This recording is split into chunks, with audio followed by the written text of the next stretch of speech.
È finita! Finisce qua! Finisce Mamma mia. qua! Che sudata, signori, che sudata, che sofferenza. Inter batte Udinese, Udinese 2, Inter 3. Finisce qua una partita che dovevamo portare a casa e mettere in ghiaccio, invece ancora una volta fino all'ultimo lo dobbiamo sudare. Prima vittoria in trasferta per questa Inter. Ripartiamo dopo la sconfitta del derby, Simo, ma non siamo totalmente guariti, secondo me, perché questa è una partita che ci ha fatto vedere un Inter a cui chiedevamo una partenza di cattiveria a livello di attitudine, proprio di voglia di andare a vincere la partita, e c'è stata, perché arriva un gol dopo un minuto, poco più, alla prima vera occasione da gol. Hai la possibilità di portarti sul 3-0, non lo fai per imprecisione, per errori sotto porta, che sono un po' nel nostro DNA e lo sappiamo, ma poi però usciamo ancora una volta dalla partita di testa troppo presto, ci fanno un 1-1 su delle disattenzioni difensive che non si possono vedere, riusciamo a rimetterla in carreggiata con un'ottima chiusura del primo tempo e gol di Lautaro che si sblocca finalmente. Ripartiamo bene nel secondo tempo, ma poi di nuovo, ragazzi, non si può prendere un gol in contropiede così sul 3-1. È una Inter che difensivamente continua a faticare troppo, ci sono problemi evidenti di distanze, di equilibri e anche di testa, di stare dentro la partita, delle scelte individuali che fatico veramente a commentare. E Simo, è quello che dicevo 2 anni fa, torna d'attualità oggi. Oggi vinci, ma se vuoi andare lontano non puoi pensare di vincere sempre facendo un gol più degli altri. Tu ti devi mettere nelle condizioni di non prenderli, perché tanto un gol prima o poi lo fai. C'è veramente tanto ancora di cui lavorare. Speriamo che questo risultato sia servito per stappare un po' la testa e l'Inter in generale.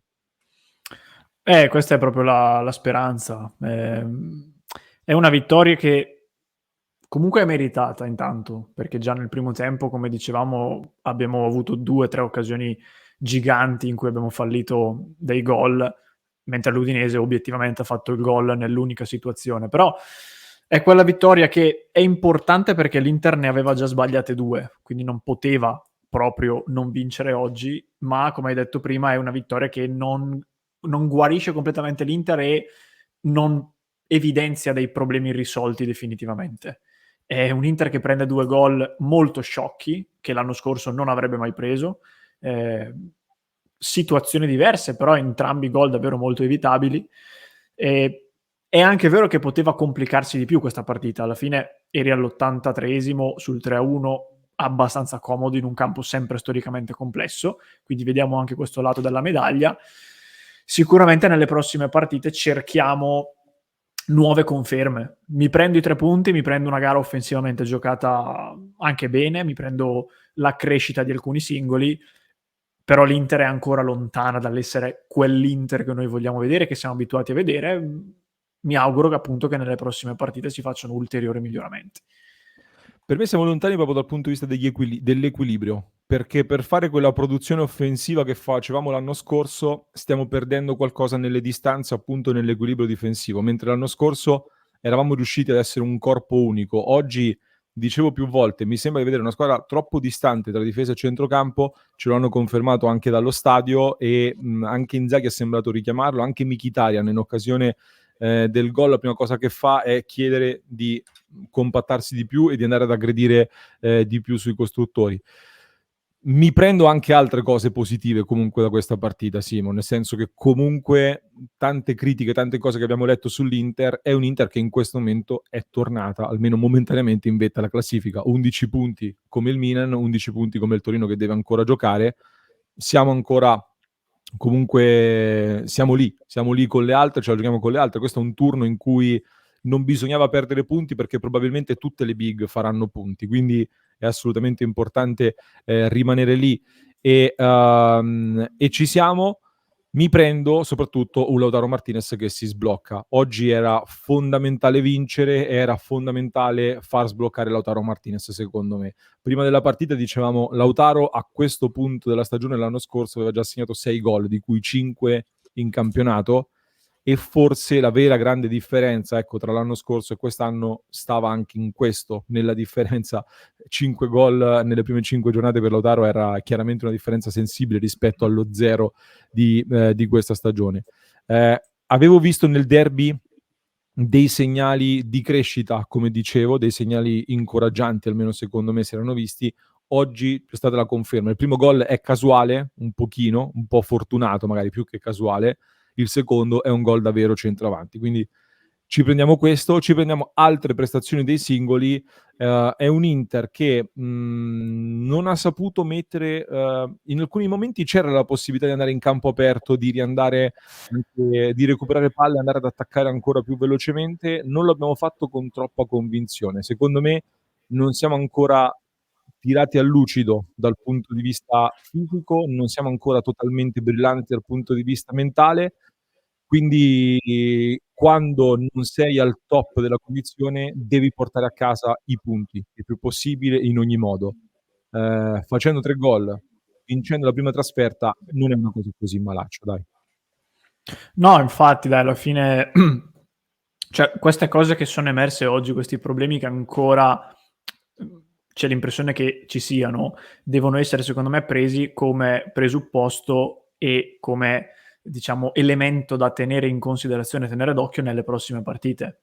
Nel pre-partita dicevamo, lo sapremo solo a posteriori, anche se qualcuno ci mette già la mano sul fuoco, ma può anche essere che questi problemi siano frutto di una preparazione finalizzata a salire di condizione un pochino dopo in virtù di un campionato diverso con più partite di Champions, eccetera. Quindi magari può essere anche quello. Però a bocce ferme tu andavi a giocare in un campo che storicamente ti crea problemi contro una squadra in buona salute, senza pressioni, come aveva detto il suo allenatore nella conferenza di ieri, che giocava in casa appunto, quindi poteva essere un'altra gara trappola in cui invece porti a casa 3 punti fondamentali. Lautaro in crescita, io facevo notare anche Mkhitaryan, che secondo me anche oggi ha dato dei buoni segnali. Il secondo gol nasce da un suo bellissimo anticipo difensivo che nasce prima qui e poi nelle gambe, perché poi è stata una grande giocata a livello mentale proprio. E sì, ecco, la sintesi è che l'Inter non è guarita, però non guarendo potevi anche non vincere, e invece quantomeno hai vinto. Su un campo storicamente difficile, contro una squadra che dal punto di vista fisico, soprattutto a maggior ragione, Simo, dicevamo prima della partita, una squadra molto fisica, molto robusta, molto da battaglia come l'Udinese, se non sei al top rischi davvero. Quindi questo è un valore aggiunto. C'è da dire che loro in difesa avevano una difesa un po' rimaneggiata con qualche problemino e in effetti comunque abbiamo approfittato anche di questo. Voglio aggiungere 2 cose, ma prima leggo e ringrazio EC che ci supporta sempre a fine partita, grazie davvero di cuore, dice bravi a ripartire, qualche leggerezza in più però va bene così, comunque qualche leggerezza di troppo, ma si vince, grazie EC, grazie Lele che dice la difesa va cambiata solo per infortunio o per ammonizioni con giocatori in difficoltà. Inzaghi come con la Lazio si porta dietro il problema. Ci anticipa un tema Lele, quello dei cambi.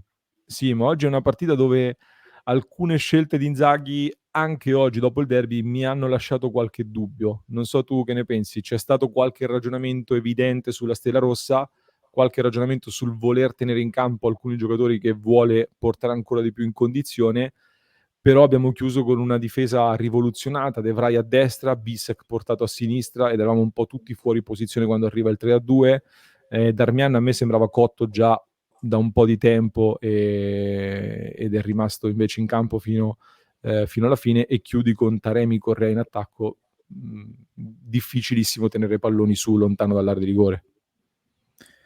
Io penso che i cambi che faccia Inzaghi siano almeno in parte legati appunto a rotazioni pensate sulle 2-3 partite, però alcuni cambi secondo me vanno fatti anche vedendo la partita. Cioè, se tu sei a 5 dalla fine, hai appena preso gol e devi difendere un probabile assalto finale dell'Udinese, cioè dove sarebbe la logica di mettere Correa per Lautaro?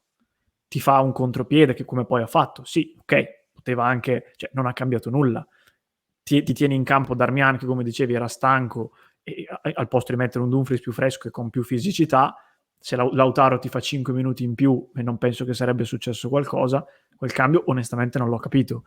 Giusto per fare un esempio, poi in generale il discorso della difesa lo condivido, qui ci sarebbe da fare un ragionamento più ampio che non farò e che accenno solo, come ho già detto anche in cronaca, sarebbe forse il caso di ragionare in maniera più approfondita sulla situazione per la quale ad ogni gara almeno uno, ma probabilmente entrambi, Bastoni e Di Marco, devono sempre essere sostituiti. E se il problema è questo, e mi pare evidente, non puoi avere come prima soluzione De Vrij messo braccetto destro per spostare Bissek a sinistra. Cioè, se sai di avere quel problema, allora lavori meglio sulla riserva e magari non prendi Palacios, ma ne prendi uno diverso. Ma ripeto, non è la sede per approfondire. Il grande problema, cioè, poi sui cambi io dico sempre che alla fine, così come sui giudizi generali, spesso governa il risultato. Se vinci, lo dici, però vabbè, avessimo preso il 3-3 sarebbe venuto giù il mondo. Il grande problema, ecco, come dicono anche in chat, è che l'Inter continua a prendere gol. Anche questo è comunque un tema.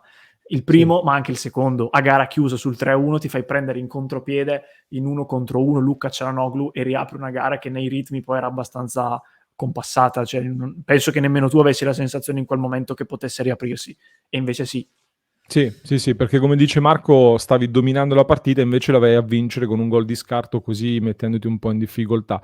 Do ragione alla chat su Correa, che non è entrato male, anzi è entrato abbastanza bene, anche con una buona attitudine. Io però non condivido molto la scelta, nel senso che lui ha fatto delle buone giocate, ha fatto bene, sì, però mi aspettavo un giocatore che magari ti tiene di più la palla, o comunque mi aspettavo qualcosa di più per alzare il baricentro, o comunque per perdere anche un po' di tempo, e questa cosa mi è sembrata un pochino difficile alla fine. Ma comunque, a parte il discorso Correa, Simo, io in questa partita mi prendo anche tante cose positive, perché io continuo a pensare che Inzaghi in questa fase, come ho detto, settembre-ottobre è il periodo in cui sperimenta qualcosa. Tra le cose che sta sperimentando quest'anno, secondo me, c'è l'allungamento della rosa, cioè la possibilità di portare al livello più giocatori alternativi. Oggi era un test importante per Frattesi, che per esempio per me supera a pieni voti, perché oltre al gol, al di là del gol, è vero che ha avuto una fase del secondo tempo, inizio secondo tempo, prima parte del secondo tempo, in cui si è visto meno, ma Frattesi oggi dentro la partita c'è stato, ha lottato in mezzo al campo, e non sarà Barella, ma oggi è una delle prestazioni in cui è stato meno distante da quello che fa Barella, secondo me, a livello proprio di impegno lì in mezzo, di impatto lì in mezzo, e poi è riemerso nella parte finale della partita prima di uscire. Lautaro che si sblocca, Thuram l'ho visto in miglioramento dopo un periodo di flessione delle ultimissime settimane. Era sotto osservazione Bissek. Mi dispiace perché ha avuto un blackout di una decina di minuti in cui era fuori posizione su un passaggio in cui rischiamo tantissimo, e sul gol che prendiamo, sul primo gol che prendiamo, praticamente il pareggio, non capisco proprio per nulla che tipo di marcatura fa, lascia l'uomo completamente da solo, e purtroppo evidenzia quei blackout difensivi che sono tipici però di un giocatore che deve ancora crescere, su cui ci si sta lavorando. Però mi è piaciuto oggi nel lavoro che deve fare lui in combinazione con Darmian. Su Darmian prima della partita c'erano stati tantissimi commenti che però sono stati smentiti subito, perché il primo tempo fa il compitino, fa un assist Darmian su Frattesi che, come dicevo prima, se lo fa Reinders, domani sulla Gazzetta fanno il poster in 26 uscite, monta anche tu il piede di Reinders che ha fatto il super assist.